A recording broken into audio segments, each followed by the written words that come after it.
Let's say I gave you $100 and I also told you that you can either use that $100 right now on anything you want, or if you were able to just wait for a couple of days, I would double your money and give you $200. What would you do? Keep your answer in your mind because we will get back to that throughout this video. If I sound sick, by the way, I apologize. That is because I am. I went to the doctor today and they told me that the reason I'm not feeling any better is because I haven't had new subscribers recently.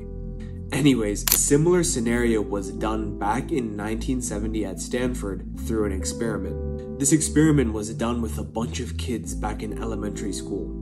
And instead of money, these kids were given a marshmallow. They were told that they can either eat that marshmallow now, or if they were able to just wait 15 minutes, they were given a second marshmallow. The study basically found this.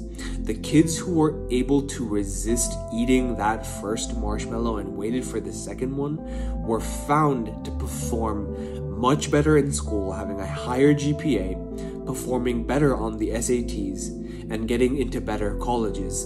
And then this led to them getting higher paying jobs, having better careers, having a happier life and marriage, etc. So what does this experiment show and how does it relate to you? Basically, the overall finding is that those who are able to delay gratification had better life outcomes and success. Why is this the case? Well, if you think about it, it's pretty simple, right?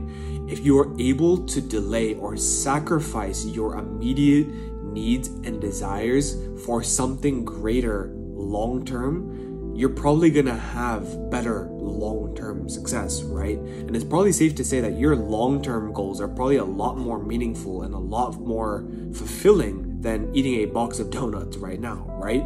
In order to achieve your long-term goals, you need to be able to delay gratification.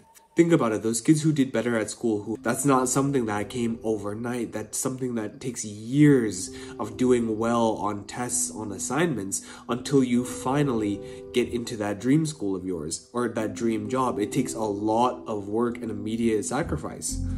But something that wasn't explicitly stated as a finding is that those who are able to control their emotions are a lot happier people. The reason for this is because they control their emotions and not the other way around. Every single day, pretty much every second, regardless of your age, your gender, your height, your weight, it doesn't matter. You are presented with two very fundamental choices. And those choices are either to do or not to do. Now, each of these choices are not created equally. Some are far worse than others and vice versa. You have the option right after work to work out, but you also have the option to turn on Netflix and to watch a new episode of The Boys. Let's say you have a test tomorrow. You can choose to binge watch YouTube videos right now like this one, or you can close the laptop and go study. You have the option to cook food at home or eat out because you're tired of eating the same bland and boring meals. Technically, there is no right or wrong answer right now. However, the decision that you make now will affect the outcomes that you get later.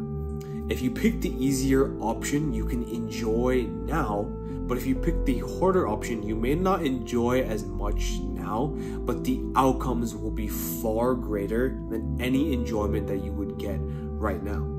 Those outcomes will probably make you a lot happier and fulfilled as a person. Hence, it's the double amount of reward like in the marshmallow experiment. If they waited, they got 2 marshmallows later. So comment below, which would you choose? And I know this entire video we've been talking about delaying gratification because you get double the amount of rewards later, but something that we don't talk about enough is about the negatives of choosing instant gratification. There's a hidden negative to every single decision that you make as well. And the overall issue with instant gratification is that it reshapes your brain. Your brain, as I have mentioned in many videos in the past, is very plastic-like. This means it has the ability to constantly mold itself and learn and relearn and even forget material. If you choose an unhealthy snack over and over again, that is going to reshape and create new pathways in your brain so that it becomes much more likely for you to do it over and over and over again. because instant gratification usually releases a neurotransmitter in your brain called dopamine. And dopamine is highly addictive. It is the feel good. It is what makes you feel good. And who doesn't like to feel good? We as humans are programmed to feel good, which is why when we do something that feels good, we want to do it over and over and over again. The sad truth is, though, is that things that usually feel good are usually not good things. The more that you choose these feel-good activities now, the harder it's going to be to do the good ones later.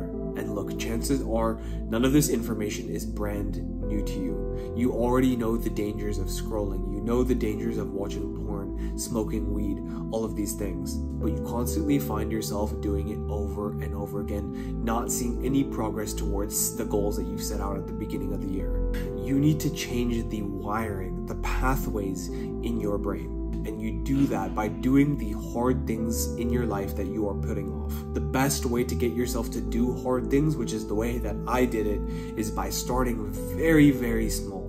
Start off with the very small habits in your life and stack on top of that, something called habit stacking. Start very small by just going to bed maybe 30 minutes to an hour earlier, and then wake up 30 minutes to an hour earlier. In the morning, make your bed, clean the trash in your room, eat a healthy breakfast. You start all of these habits very small by small, and you start adding a little bit more difficulty to them. You start adding a little bit more length to each of these activities.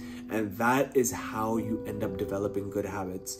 By doing this over time, you can rewire your brain. You can create new pathways in your brain to release dopamine, that same neurotransmitter that is addictive as before, but now it's only released when you do good habits. You feel good about yourself when you do the hard work that you've been putting off. Now imagine you can program your mind to feel only good once you do hard work. Think about how dangerous that is going to make you, because it's an addictive feeling to feel good. You're going to do everything in your power once you build momentum to always do these good habits so that you only feel good once you've accomplished something. Now that is how you actually get to your goals and success, by reshaping and rewiring this first from a chemical level. A great quote I heard on this recently is that the magic that you are looking for in your life is disguised in the work that you are avoiding. The stuff that you want in this life is only achieved and available through hard work. But the hard work becomes a lot easier when your brain isn't working against you. With that, I hope you got a ton of value from this video, and as always, I wish you all the utmost success, because there's plenty